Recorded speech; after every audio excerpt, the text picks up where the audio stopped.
Histeria Colectiva.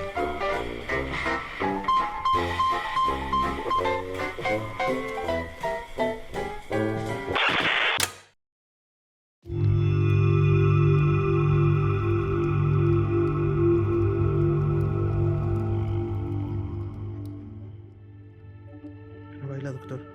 Solo tú puedes bailar. Altas referencias. Esto es Histeria Colectiva, el programa donde Fernando Santamaría, Ricardo Medina y el Dr. Braham se sientan alrededor del círculo de invocación para abrir la caja de Pandora y mantenerse extraños en un nuevo mundo, en una nueva cabaña, en un nuevo espacio, en el espacio entre los espacios, donde estas ondas radiales llegan hasta sus oídos para llevarles todo el terror. Yo soy Fernando Santamaría y les doy la bienvenida a este espacio radial perdido. Si un día nos encuentran, tengan mucho miedo porque están muy lejos de casa. Ahora quiero presentarles a mis locutores preferidos y de cabecera que se están manifestando en este momento en su espectro sonoro o en su espectro audiovisual, dependiendo de dónde nos estén viendo. Entonces ahora está apareciendo frente a su micrófono, bajo sus audífonos de calavera, el hombre, el mito, la leyenda. ¿Cómo está? Hola, ¿qué tal? Pues aquí de vuelta como cada semana para una nueva emisión de Histeria Colectiva. Así es correcto. Me da mucho gusto que se haya manifestado desde el Vortex. Y ahora le damos la bienvenida a los lentes más redondos, a la barba menos tupida, al peinado más ceroso de esta noche. Y se manifiesta frente a su micrófono y bajo sus audífonos de zombie. Ricardo Medina, Ricardo, ¿cómo estás? Hola, muy bien, güey. ¿Tú? Bien sentado. Qué bueno, me da mucho gusto. No, bien también. Gracias por sintonizar ahí en sus estaciones de radio este programa. Podemos comenzar. Pónganse cómodos, sírvanse un cafecito, un tecito, bajen la luz, pongan el play, pongan el pinche. Ya, mire. Entonces ya estamos listos para hablar de magia, casos supernaturales, literatura. Abrir la caja de Pandora y volar la tapa de los sesos platicando sobre ficción, magia, ocultismo, casos supernaturales, literatura y todo lo que tenga que ver con la cultura del horror. Doctor, ¿qué hay hoy en la caja de Pandora? Pues la caja de Pandora no se cerró de la última vez y seguimos hablando de los Medici. Así Margarete. Excelso Piña, Margarete, Dominique de Coco. Nos quedamos en un punto álgido de la historia de los Medici, pero decidimos hacer este episodio en dos partes. Entonces ahora, por la magia del podcast, les estamos presentando esta segunda parte. Y estamos entrando a lo bueno, porque ya de haber sido los Medici como esta familia poderosa de Florencia, estos primeros ciudadanos, estos prominentes políticos y comerciantes, pero al fin y al cabo gente de a pie para el poder real, o sea, como este poder político de facto y conquista países, pues entre papas y acomodar a los hijos de la segunda rama de la familia empezaron a ocupar diversos lugares importantes en el cuadro aristocrático de Europa. ¿No, doctor? Sí. Pues sí, bueno, aquí el chisme, y eso es lo divertido de la historia, es que bueno, los Medici comienzan como esta familia rica en Florencia que comienza a dirigir la política de la ciudad, vamos a dejarlo así, con sus altas y sus bajas, porque pues bueno, como vimos en el episodio anterior, no siempre les fue bien, pero lo que hicieron muy bien fue que se comenzaron a invertir en el papado. Entonces los Medici, que eran cardenales, acabaron volviéndose papas. Uh-huh. Entre ellos tenemos a Clemente VII, quien hizo pues toda una maniobra política muy interesante para casar precisamente a Catalina con un hijo de Francisco I, el rey de Francia, ¿no? Pero aquí es otro chisme de coronas y de reyes. Carlos V y Francisco I de Francia eran enemigos acérrimos, o sea, lo que hacía Carlos V, Francisco I lo quería imitar. Y Carlos lo que hacía V, Francisco, ¿de dónde era? bueno, pues el rey de España, o sea, el de los chocolates, mano.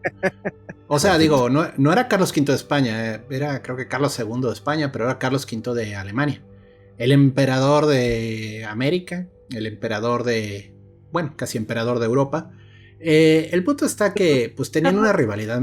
Perdón, Gerardo, ese Carlos V no es el Carlos V que está retratado en la mítica estatua del caballito de aquí de la Ciudad de México, enfrente del museo. No, ese es otro Carlos, ese es Carlos I, según yo. Ok, es que ahorita me brincó. Ahorita checamos. Sí, ya ves, Reyes, Carlos y muchos con el nombre similar.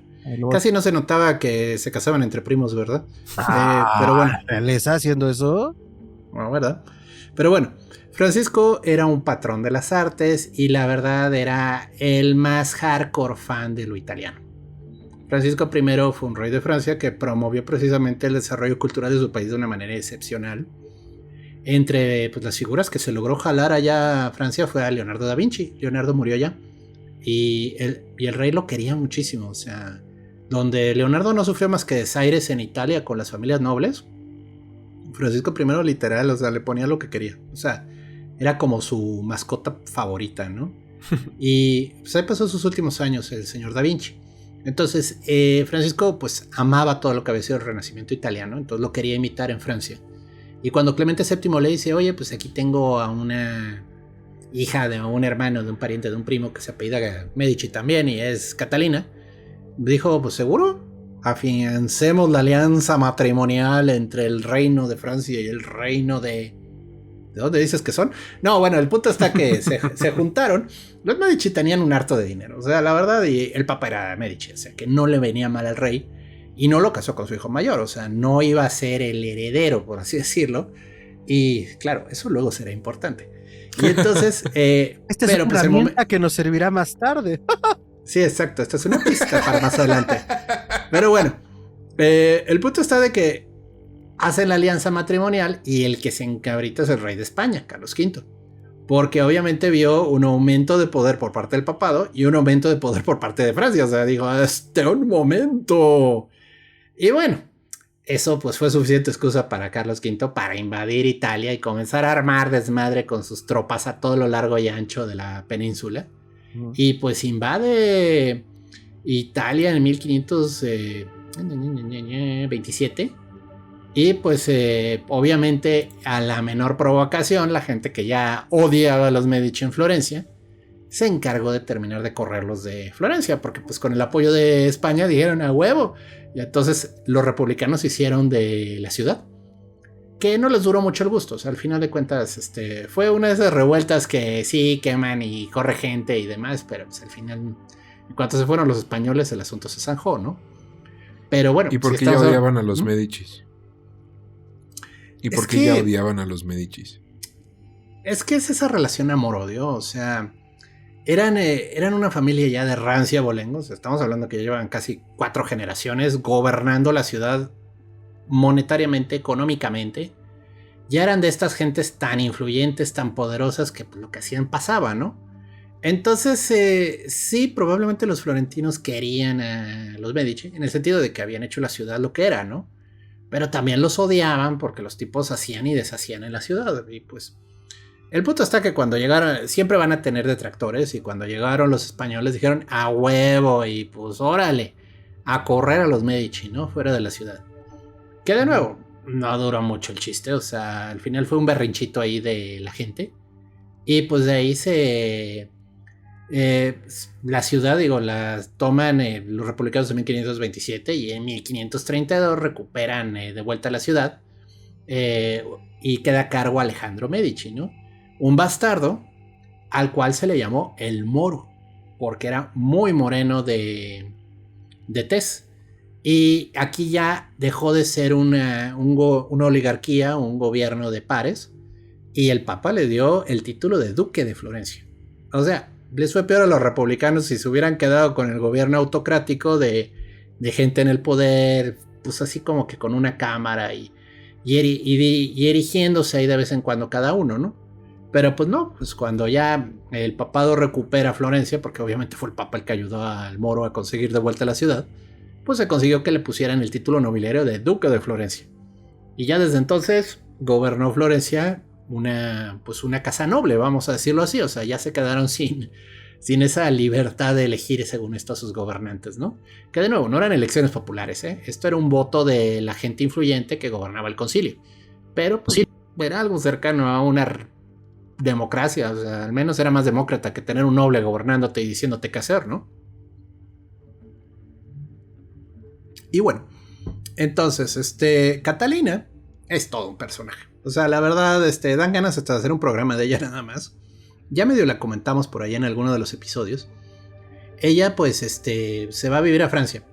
Y los franceses, pues, no querían a los italianos, la verdad. O sea, tristemente, pues Europa es un país que, pues aunque están muy cerca todos, tienen mucha historia de fregaderas que se han hecho entre ellos, entonces no se quiere.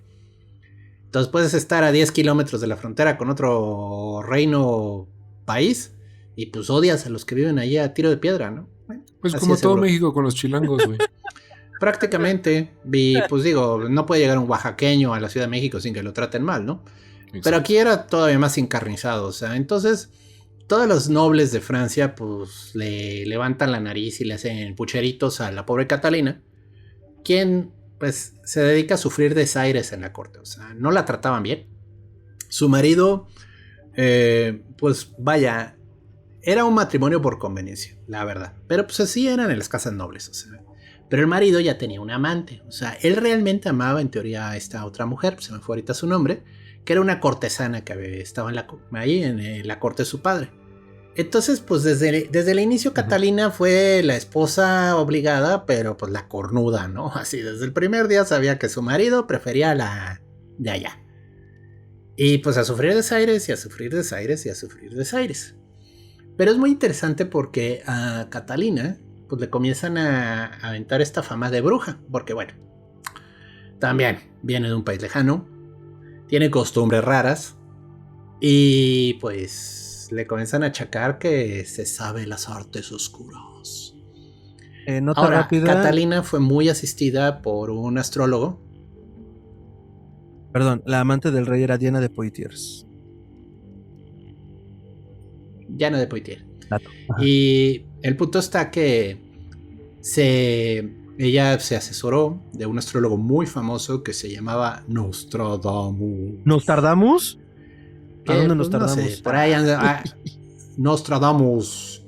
Pues no sé si han oído el nombre por ahí, pero es medio famosón, ¿no? Porque hizo muchas predicciones y todavía hoy en día, oh sí, las profecías de Nostradamus. Si alguna vez viste que... History Channel, sabes quién es Nostradamus. Ah, huevo. Entonces Nostradamus le dijo a ella, vas a ser reina y tu hijo va a ser rey. A lo cual, pues bueno, ¿qué creen? Se cumplió. La señora era era italiana, era amante de los espejos que se fabricaban en Venecia. Los espejos venecianos es toda una historia también, pero esa es con Luis XIV, pero para otro día. Sí, es que los únicos que fabricaban espejos decentes en toda Europa eran los venecianos. Y de hecho los de Murano, donde es el cristal, claro, ¿no? Sí. Y era un secreto de estado prácticamente. Entonces Luis XIV, pero estoy hablándome, ya creo que me brinqué 2 generaciones, cuando construyó Versalles quería tener espejos. Entonces el ministro de finanzas del rey Luis, que también es un personajazo, se robó, vamos a decirlo así, barriles de vinagre a artesanos del vidrio venecianos. Wow, como en el Hobbit. Dándole. Sí, regresando a Catalina, ¿no? Porque aparte... Ajá, y los venecianos envenenaron luego a la familia de los cristaleros. Ah, no manches. No te metes con la República Serenísima, o sea, pero bueno, es toda una historia. Y el punto está que... Entonces, nada más como para recapitular, Catalina se casa no con el primogénito del rey, sino con el segundo en la línea. Ajá. Y a ese primogénito lo envenenan, ¿no? Pues lo muere envenenado en circunstancias misteriosas. Ajá. Y luego, pero Catalina era muy dada a... De nuevo, estas son leyendas de sus detractores, entonces uno no sabe qué tanto es verdad y qué tanto es mentira. Decían que tenía un cuarto lleno de espejos, y espejos venecianos, o sea, te estoy hablando de algo caro, ¿no?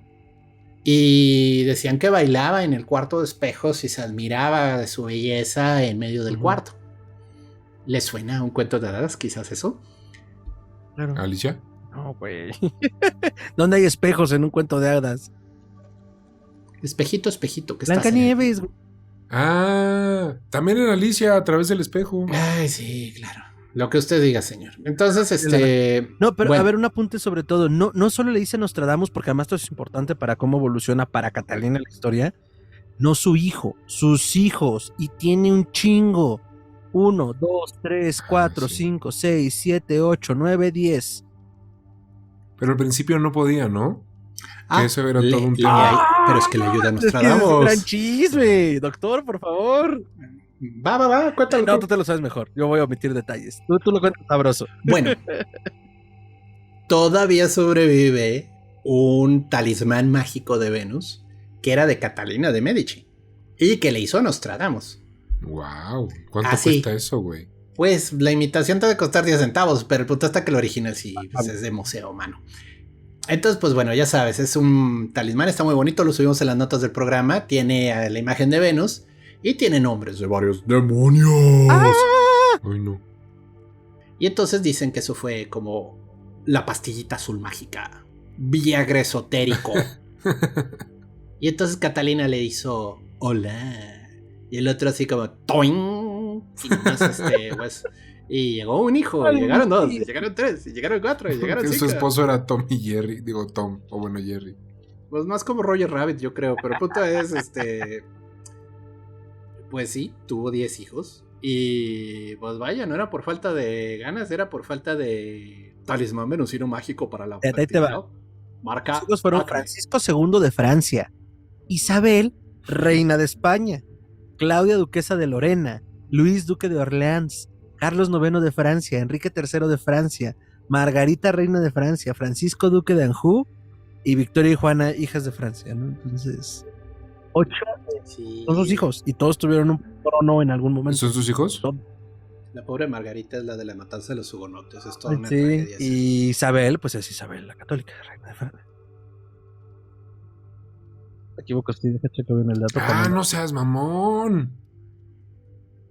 Fíjate, los multiversos se... No se sabe la católica. Esto es posterior, perdón. Sí. Sí, es 1500 y cacho.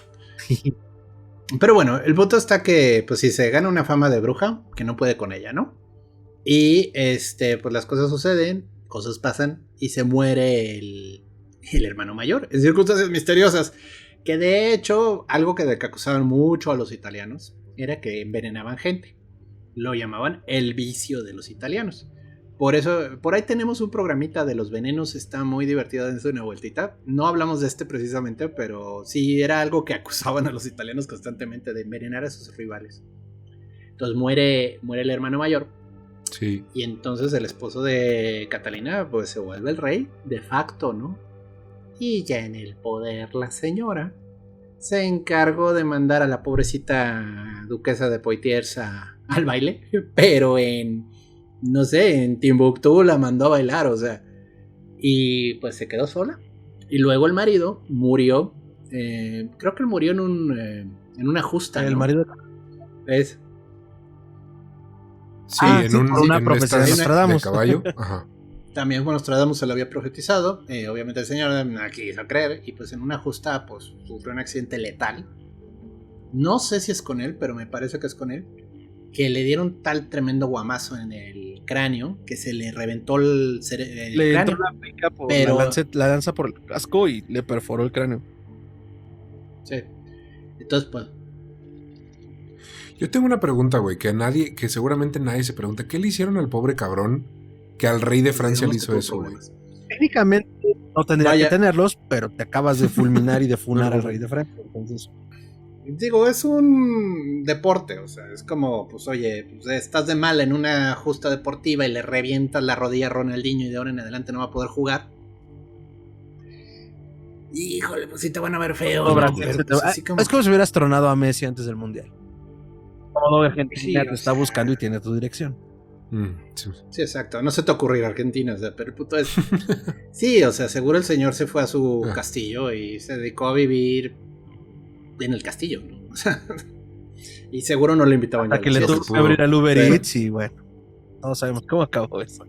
No, y además yo creo que es de las que más recuerdo de Nostradamus, un poco casi al calce del texto, porque yo me acuerdo de las profecías de Nostradamus, el documental que creo que era Orson Welles, el que hacía la narración, viejito, ya pachoncito. Y no mames, era espectacular porque leía muy bien las profecías, como con mucha parsimonia y muy con mucha convicción. Y esta me la recuerdo porque era, y entonces Nostradamus le dijo, el delfín de Francia morirá como una ave en su jaula de oro.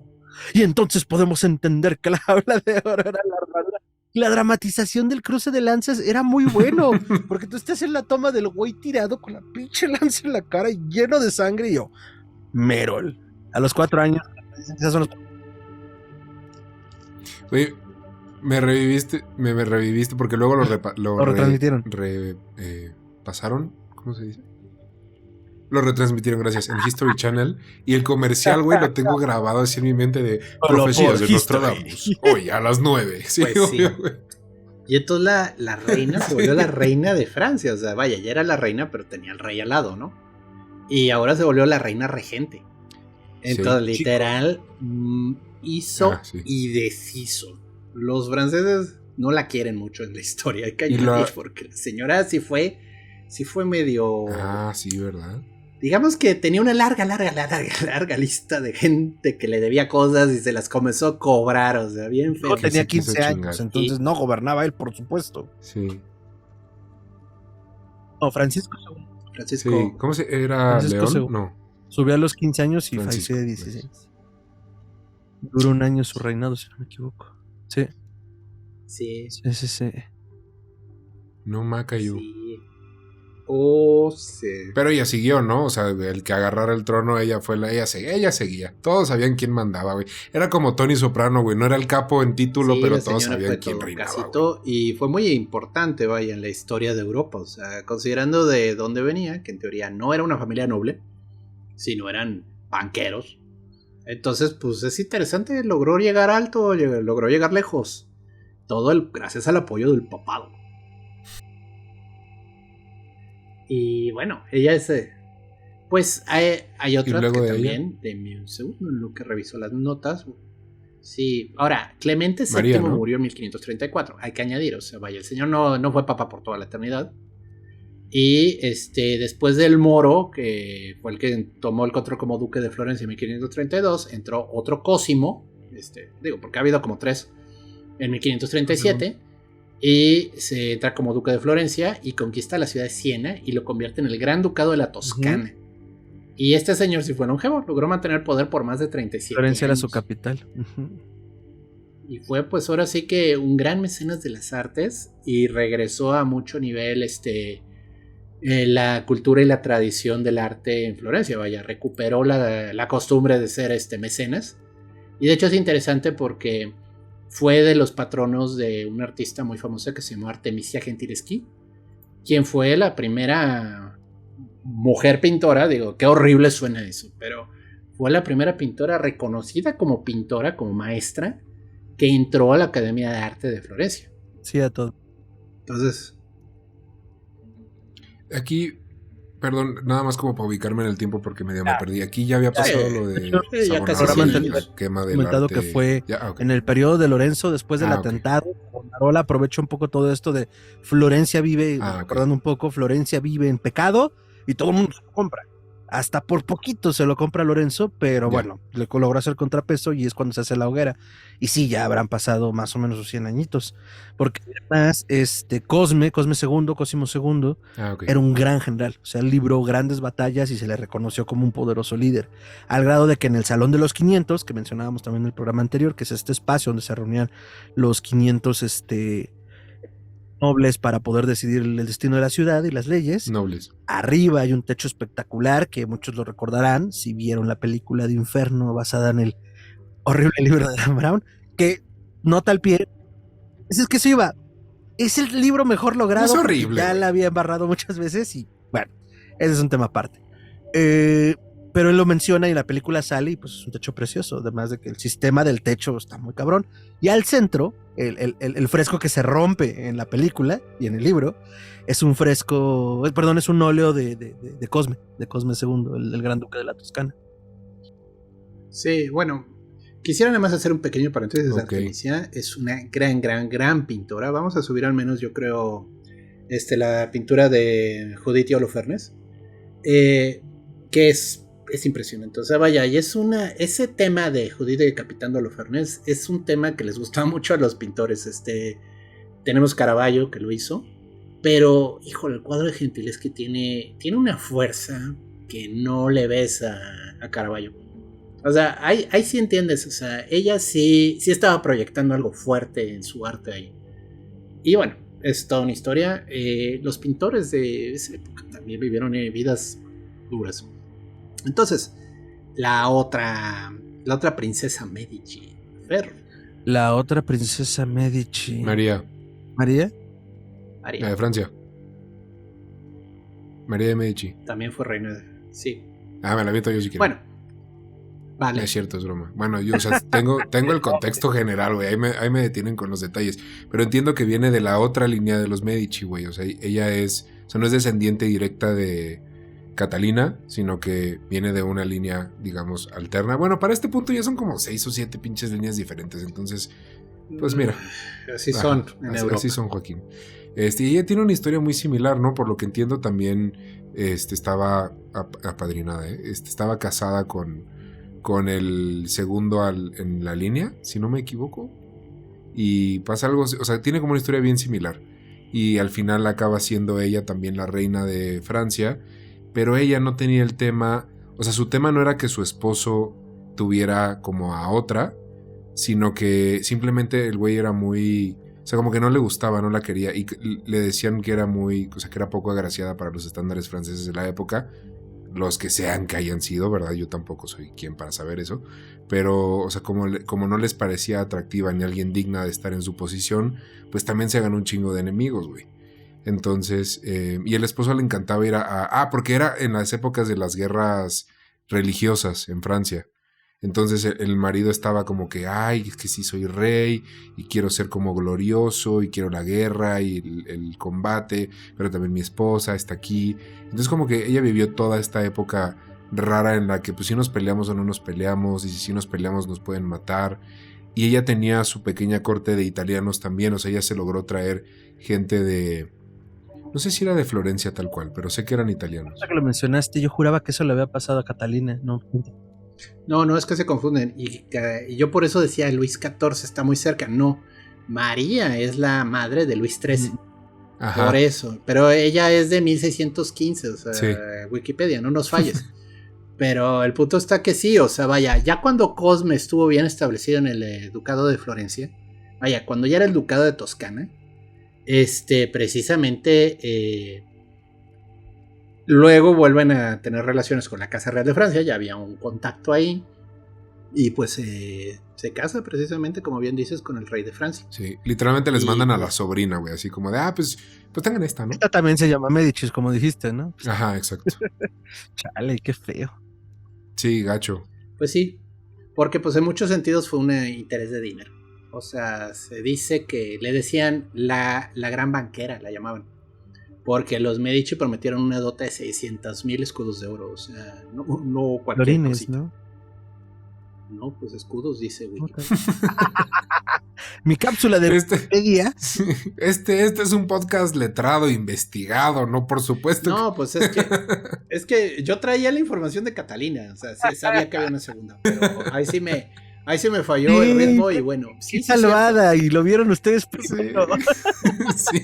Sí. Vaya, de veras que si habláramos de lo que no sé, podríamos. Sí, fue un literal. Y producción no me avisó que íbamos a llegar tan lejos, así que yo estoy haciendo lo que puedo con lo que tengo. Casi. Pero no, señor Aguilera. Pero bueno, el punto es. Agarraron y los Medici estuvieron en esta relación fuerte con el reino de Francia, al menos con dos reinos. Cogieron el tenedor y los cubiertos, cosa que los franceses no conocían para entonces. Uh-huh. Ay, Dios, bueno. No estoy muy orgulloso del hecho, pero sí. Pero aparte, con María, cuando muere el rey y Luis XIII asciende al trono, ella empieza a ser como la madre regente, quiere replicar la historia de Catalina. Pues de su tía abuela, ¿no? Ajá, exacto, de su tía abuela, pero no le sale porque Luis es Luis XIII, güey. Si el 14 estaba loco, imagínense el 13, ¿no? También estaba medio acá tocado. Entonces le toca que su corte italiana la ayude a escapar del Palacio del Louvre, que era donde vivían, ahora es museo, pero en ese entonces era el Palacio de París, donde vivía la realeza, y se tiene que ir al exilio en una cabaña ahí alejada en Beto, saber en dónde, seguramente los historiadores sabrán más que yo, y le tiene que escribir al hijo, güey, como de, oye, no seas mamá, güey, pues déjame vivir en paz, a lo mejor déjame regresar a Florencia, o si no, déjame volver a la corte. O sea, tiene que negociar con su propio hijo su bienestar, y ahí también es donde entra este personaje que luego sale en Los Tres Mosqueteros, ¿cómo se llama? El malo. El cardenal de Richelieu. Este amigo. ¡Ay, croissant! Entonces, con los herretes de la reina. Él empieza como si como cómplice o como aliado de María, pero poco a poco se dice, el poder realmente lo está ejerciendo Luis, y como que sí le veo, le estoy viendo un par de huevitos, entonces déjame, me hago para acá, y entonces traiciona a María y se va con él, y ahí ya se hace como de un hombre. Frase del cardenal Richelieu, para nunca olvidar ese personaje, porque es real, o sea, lo divertido de la novela de Dumas es que Richelieu es real, o sea, sí. Vaya, Athos, Porthos, Aramis y D'Artagnan son inventos, pero el cardenal y el rey son bien históricos. Y el cardenal Richelieu, si de algo se demostró que era el tipo más camaleónico político que se podía, o sea, en cuanto veía que algo no jalaba, se cambiaba de bando. Y tiene una frase que se le atribuye a él, que dice... la traición depende meramente de la historia. O sea, ¿quién está contándote el cuento? Depende entonces si eres un traidor o si eres un patriota. Y es cierto. Oh, sí. Tristemente cierto. Pero bueno, el punto es, entonces los Medici continúan echando desmadre hasta bien entrado el siglo XVII. Y de ahí, bueno, la casa no es que haya caído en decadencia, pero realmente ya no tiene grandes figuras ni periodos. Italia entra pues en un periodo pues de ciertas guerras, de crisis. Los Medici sin pena ni gloria ya no tienen papas, ya no tienen reyes, hasta donde se conservaron el ducado, pero hubo un momento en el que ya incluso abdicaron y dijeron yo ya no quiero saber de esto. Obviamente fue durante pues ya por el siglo XIX, siglo XX. Napoleón estaba y se dedicaron mucho poder y eso también minó el poder en Europa. Entonces el centro del poder ya se fue hacia Francia. Y de hecho, creo que hay una... no sé si lo traigas ahí en tus notas porque a mí se me borró ahorita la cinta. Creo que la última Medici con ese poder político y social fue también una María, y que de hecho es la que hace una suerte como de protectorado de todo el patrimonio de los Medici. Pero ella estando creo que en Francia. No me recuerdo muy bien eso. ¿O no sé? Sí, más que nada esta señora Medici, sí, a esa iba. Lo que hace es que asegura que ninguna de las obras de arte que tenían los Medici bajo su control se vendieran o se pudieran mandar a otro país, ¿no? O sea, literal. Se da cuenta que la familia realmente ya no va a tener esos periodos de gloria tan grandes, y pues aunque dinero tienen, no la influencia política, ¿no? Entonces dice, mejor vuelvo un patrimonio. Ya existía la idea de los museos, vaya, estamos hablando del siglo XIX. Ya existía la idea de los museos y de todos estos lugares para preservar la cultura, dígase de ese modo. Voy a decirlo de un modo bonito porque si no aquí entrarían todos los chistes de los ingleses y los franceses preservando el patrimonio de otras culturas, pero bueno, esto sí fue arte encargado por los Medici y pagado con dinero de los Medici, entonces sí tenían todo el derecho de decidir qué hacer con sus obras. Y entonces ella se encarga de que, pues literal, se convierta en una colección. Y es una colección permanente que tiene reglas muy específicas en el sentido de que no se puede vender, no se puede traspasar, no se puede enviar a otro museo. La idea está que sea un patrimonio cultural de la ciudad de Florencia como tal, ¿no? Y obviamente, digo, yo no he ido a Florencia, aquí Fer y Rich sí, así que me pueden contar más, pero pues uno va a Florencia y de las cosas que más impresionan es precisamente todo este tipo de arte que patrocinaron los Medici. O sea, estaban cabrones, o sea, cabrones en un nivel de... Porque bueno, hablamos de los pintores famosos, ¿no? O sea, sí. Pero pues hay pintores que pues quizás no eran Miguel Ángel, pero vaya, ves la pintura y dices, a la madre, este güey era un genio. Entonces pues tienen una galería gigantesca ya, llena de obras de arte gigantescas, hermosas, preciosas del periodo. Y lo que no han de tener en las bodegas, los cabrones, o sea. Yo creo que una de las cosas más bonitas que hay es darte cuenta que, porque le dicen a Roma la ciudad museo, ¿no? Porque a donde vas hay este tipo de cositas como de las ruinas, el coliseo, las fuentes, Pero la verdad es que en Roma se nota bastante la influencia del siglo XX, XXI. O sea, sí se notan estas restauraciones y estos edificios más modernos. Florencia realmente cuando vas, güey, entras a una ciudad medieval y te transportas en el tiempo y lo único que te regresa a la modernidad es que hay 2, 3 coches muy chiquitos, güey, y unas tiendas modernas. Pero casi toda la ciudad sigue siendo, o a mi apreciación, se sigue viendo como una ciudad muy medieval. Y para mí esa es la verdadera ciudad museo, güey, porque además al edificio al que entres vas a encontrar tal cual, güey, obras y así, de repente entras a una iglesilla ahí que se ve medio pedorra y la chingada, entras y se ve precioso y hay un Caravaggio, güey, así de, mira, sí, aquí hay uno. No seas mamá, güey, o sea, como que esa preservación que como dicen, aplicó esta señora, pues la neta se nota mucho y se nota muy viva en la ciudad. Y no solo adentro, ¿no? No solo en las grandes cámaras o en las grandes pinturas que hay en los museos, sino afuera, en la vida y en los edificios que puedes ver de a gratis, solo con caminar ahí y en los puentes que tiene y en las vistas. Eso es para mí eso es un museo, güey. Y se nota más ahí que en Roma, a mi apreciación personal. Esto es. Pues tuvieron suerte, porque digo, Alemania quedó despedazada después de la Segunda Guerra Mundial. Aquí tuvieron suerte de que el Dux fue un idiota y lo ahorcaron antes de que llegaran los aliados a barrer con bombas toda la península, ¿no? Sí, es que estaba tratando de masticar y acá checando unos datos de ese último periodo. O sea, el último gran duque muere en el siglo XVIII, gobierna en el siglo XVIII, Juan Gastón de Medici, que justo viene como a traer lo último y lo peor en el sentido más estricto a ese nivel de poder. De alguien que trae el peso de toda esa familia, trae el peso de toda esa historia, e incluso el peso genético, porque también muere de gota, como Pedro. Pedro el Gotoso, o sea, ya era un tema familiar, ¿no? ¿Qué te da risa? Pedro el Gotoso.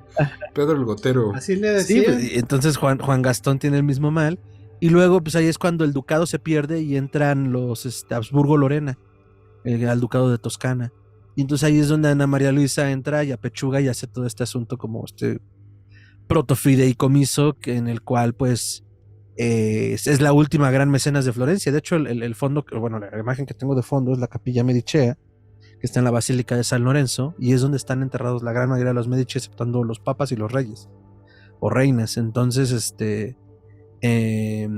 la capilla por dentro es esplendorosa, como ven un poco aquí en el fondo de pantalla. Por fuera no lo es tanto porque ya no alcanzaron a terminarla, pero ella sí termina de apechugar, arma lo que vendría siendo el nacimiento de uno de los museos más importantes e impresionantes del mundo, la Galería de Uffizi, que es la Galería de los Oficios, que es una galería artística enorme. También la Galería Palatina, que es el palacio, ay, se me fue ahorita. Esta familia rival, Ricardo. El palacio. Strozzi, Pazzi. ¿Dónde están los jardines de Bóboli? Ya, los Pazzi, ¿no? Ahorita les digo. Pero, o sea, esos son como los dos museos más importantes y que nacen a partir de esta iniciativa, ¿no? Entonces, qué cabrón de ser quedarte con las propiedades de los rivales, ¿no? O sea, me los chingué. Y además tengo su castillo, su palacio, su mansión, lo que hayan tenido, ¿no? Reducto, y es mío. Es mía. Y la uso como perrera. Ahí tengo mis perros. No mames, obviamos muchas cosas, pero cuando se hacen del Palazzo Pitti es un golpe durísimo y se habla del poder que tienen estos cabrones. Y cuando ya se hacen duques, los primeros duques, Cosme y Alejandro, Cosme creo, viven en el Palazzo Pitti porque era mucho más grande que cualquier otra propiedad de los Medici. Y hacen un pasillo que lo lleva al Palazzo Vecchio y no tiene que cruzar la ciudad, que se llama el corredor Vasariano, el corridorio Vasariano. O sea, se echa su segundo piso personal. Sí, porque además tenían que cruzar en la carroza por el Ponte Vecchio, que era donde se encontraban antes de las joyerías. Ahora están las joyerías más finas de la ciudad, pero antes estaban las carnicerías. Imagínate lo que apestaba eso en el siglo XVI sin refrigeradores. Rico. Sí, yumi. Sabroso. Pues ese güey dice, yo no voy a oler esto, soy demasiado rico para oler carne. Entonces sí, güey, así, pip, y se abre la puerta secreta y se va por abajo así mientras suena música de fondo. Sí, ¿te acuerdas? Sí, tiene una cabeza de Da Vinci, güey, y la abre y hay un botón y él dice... ¡pum! Y ya Es como se el va. episodio de los magios cuando Homero se desvía del tráfico para pasar por un corredor con obras de arte. Era lo mismo en su auto, pero este güey caminando. El corredor vasariano lo diseña Bueno. Giorgio Vasari, arquitecto y pintor y escultor. Y lo hace justo para que sea mediante un pasaje secreto en los jardines de Boboli. Puedes cruzar todo ese lado y corre junto con el puente y lo puedes llegar. Ahora puede visitarse, puedes hacer ese recorrido entre el palacio de vivienda, el Pitti, Vecchio. el Vecchio. Entonces, sí, estos güeyes. Y los jardines de Bóboli son los que hicieron como imagen y semejanza de unos en Toledo o algo, que había una reina de España como que en un matrimonio ahí político y que dijo, ay, yo extraño mi rancho, güey, no me quieren hacer unos jardines así como los de mi rancho, y le hicieron los de Bóboli, algo así me acuerdo. Y no me acuerdo de dónde era, pero sí fue esa la premisa de, güey, hazme unos jardines que parezcan a mi país. Y dijo, pues ahí tengo un terreno, ¿a quién se lo robamos, güey? A los esos pendejos, güey, sí, hazlos, sí, tú decóralos, hazlo tú, sí, como quieras, güey. Sí, Yo lo recuerdo así también, digo igual, si ahorita estamos haciendo alguna marihuanada porque ya son un poco dimes y diretes, por favor pónganlo en la caja de comentarios, si ustedes saben bien la historia.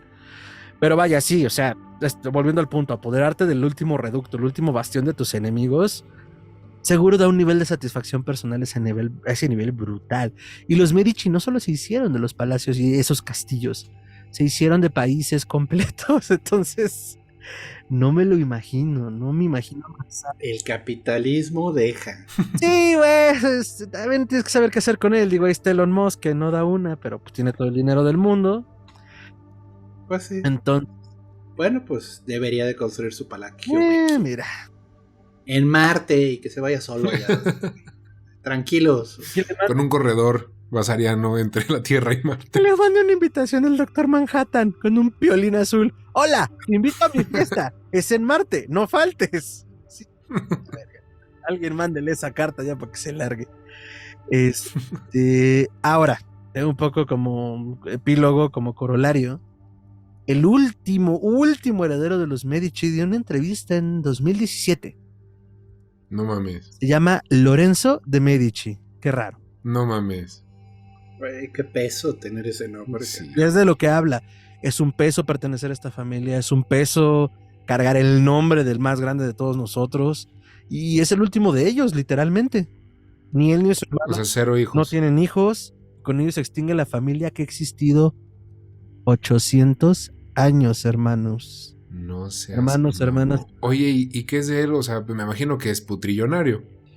No, curiosamente no. Lorenzo de Medici tuvo esta entrevista con la BBC Mundo días antes de ir a España a un festival en aquellos años, en 2017. Y bueno, habla de la carga que supone hablar, llamarse como se llama. Platicaron un poco del dominio de los 3 siglos de entre 1400 y 1700 en Europa.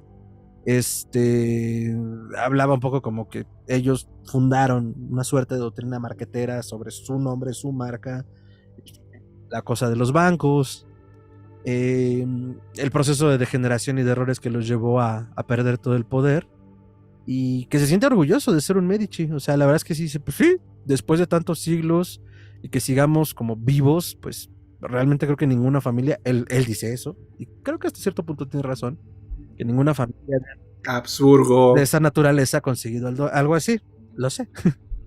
Bueno, sí, pobres plebeyos como ellos no ha habido muchos. No, o sea, es que y de ahí parte también la premisa de que hicimos este programa, que gente de campo de repente domina Europa y 800 años después seguimos hablando de ellos. Algo hay. Sí, tocamos un... Bueno, me gustaría comentar 2 cosas, así como un poquito ya cerrando toda la idea. Nadie hablaría de los Medici si no hubieran sido los patrones de las artes. No, claro. O sea, se hubieran quedado como pues, los Borgia. O sea, vaya, los Borgia son un tema muy interesante también. Igual algún día hablamos de ellos. Es muy interesante porque el último Borgia es un santo. ¿Es un santo? Es un santo reconocido. Órale. O sea, el último que tuvo el apellido Borgia se dedicó a ser un monje de clausura.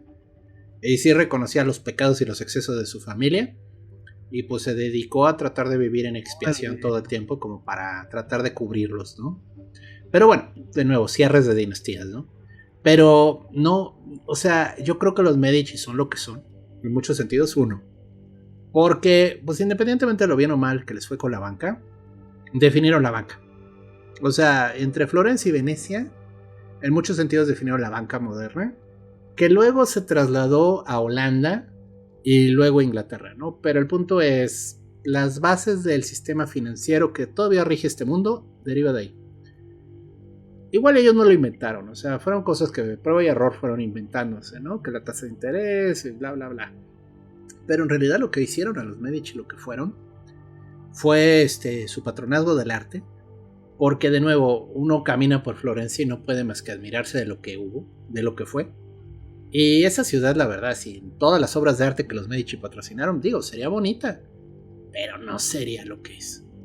Entonces, es eso. Y bueno, y ya por lo último, por lo que se les puede reconocer es que qué buenas maniobras políticas se aventaron los cabrones.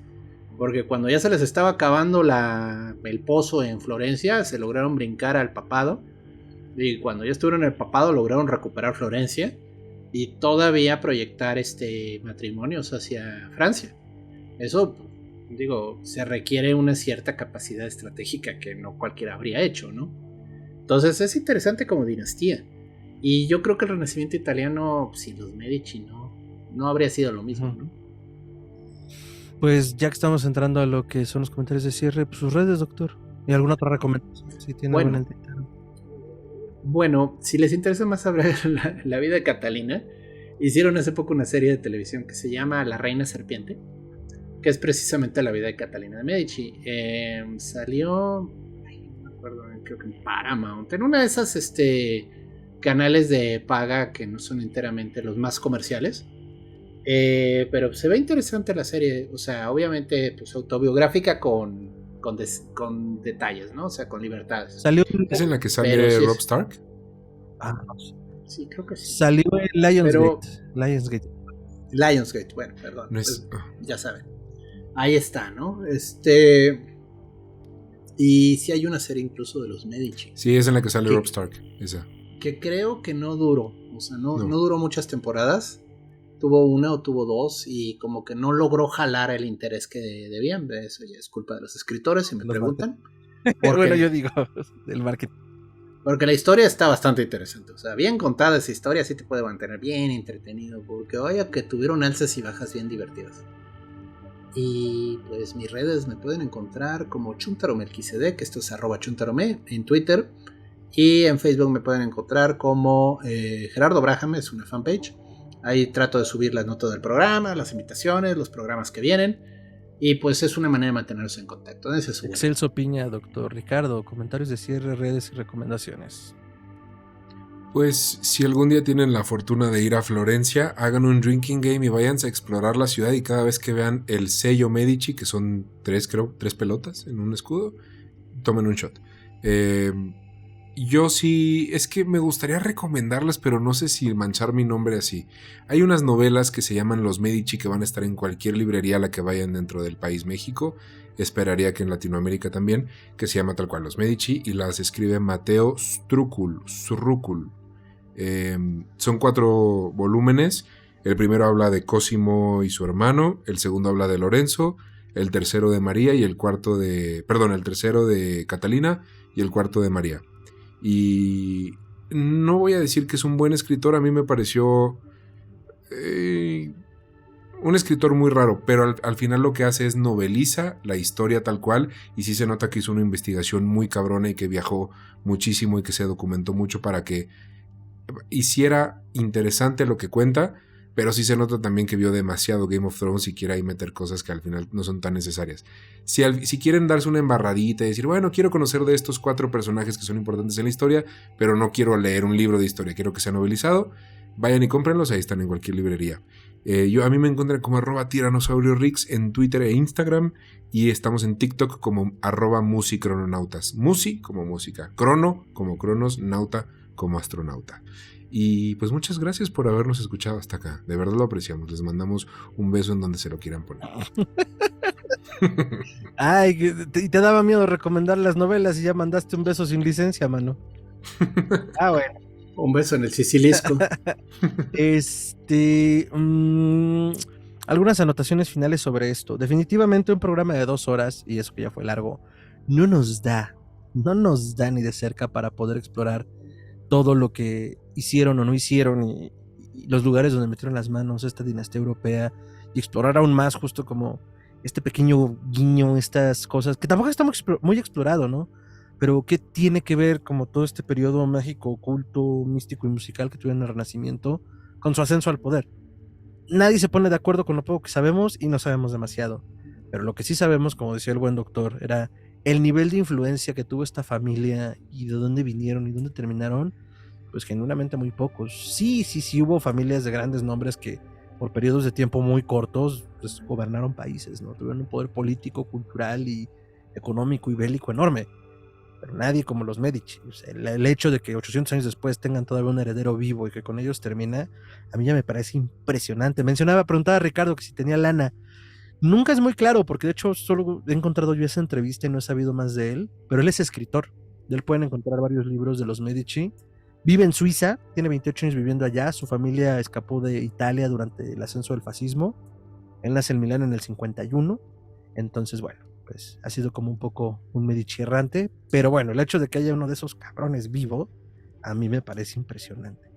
Entonces, yo no creo que le falte nada, pero, o sea, seguro si quiere un Ferrari se lo puede comprar. O sea, el punto es, quizás no es Elon Musk en cantidad de dinero, pero de que tiene... sí, no, tiene. Digo, no lo sé, digo, seguro no es ni una fracción de lo que tuvo algún momento la familia, pero sí, a ver, o sea, sí, creo que sería mucho más famoso si no tuviera, ¿no? Entonces, eso habla mucho de esto y de que pudieran escapar de la Italia fascista, seguro con sus tribulaciones, pero que pudieran hacerlo, pues habla de que había un poder económico allí que se los permitió, definitivo.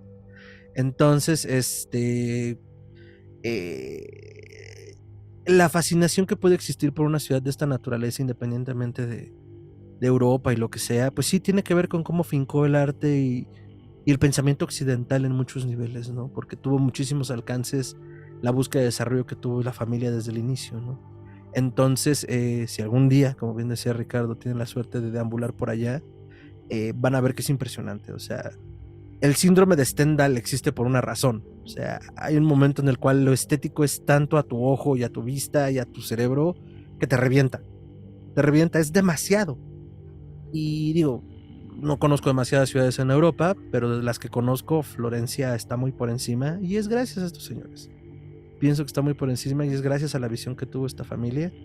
Y pues con esto cerramos nuestra segunda parte de nuestro episodio número 100. ¡Yay!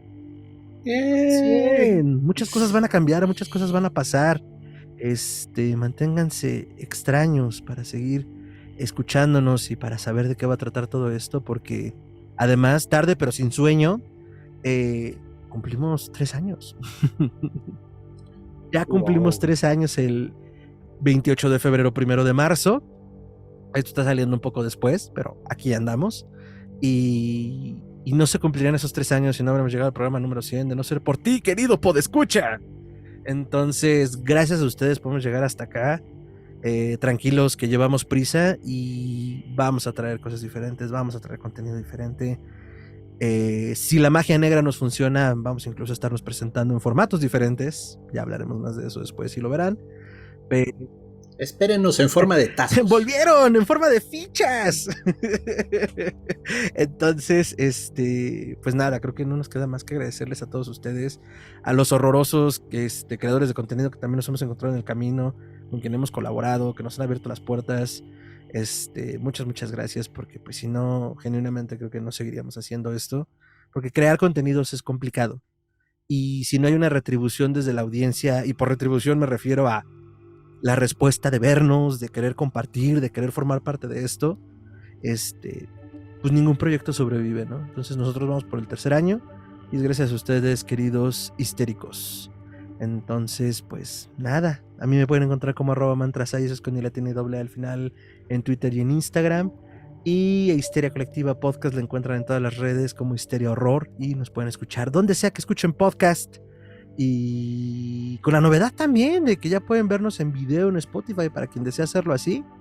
Entonces, ya nos avisaron esa opción. ¿Cómo? No sé, pues un día lo abrí y se pudo y ahí estamos. ¡Hola, Spotify! Y No mames, ya no voy a poder saludar a los de YouTube nada más porque nos ven, güey. Patrocínanos Spotify. Qué chistoso es usted, doctor. Bueno, se vale soñar. Pero también justo nos han escrito muchas personas en los diferentes canales que tenemos que les gustaría apoyar al proyecto y lo apreciamos mucho porque significa que esto que hacemos les gusta y si nos apoyan podemos hacer cosas diferentes. Entonces también ya estaremos habilitando algunos canales donde quien lo desee puede. ¿El OnlyFans? El OnlyFans, doctor. Me voy a poner a hacer planes y los vamos a vender. Van a decir histeria colectiva. Entonces, quien desea hacerlo lo va a poder hacer y por supuesto va a haber recompensas y por supuesto se los vamos a agradecer. Sé que ya tenemos un rato diciendo esto, pero no son flanes ni enchiladas, amigos, entonces aguántenos porque... Miren, la verdad es que lo queremos hacer bien. O sea, mucha gente abre Patreon, abre diferentes fondeadoras, pero no tiene claro lo que ofrece.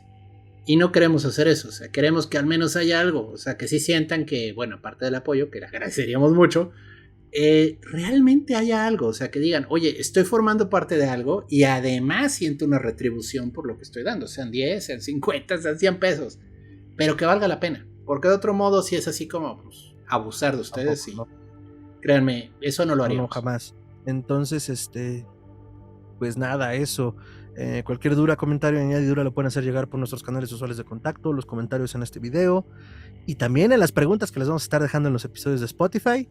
Y también pueden mandarlo a Histeria Colectiva Podcast, contacto@histeriacolectivapodcast.com y pues consumir también más contenido en histeriacolectivapodcast.com. Entonces, pues manténganse extraños, cuidado con el espectro sonoro, que no se los chupe el espectro sonoro y pues nos vemos en la siguiente emisión. Hasta entonces. Ah, no, es una tarantela.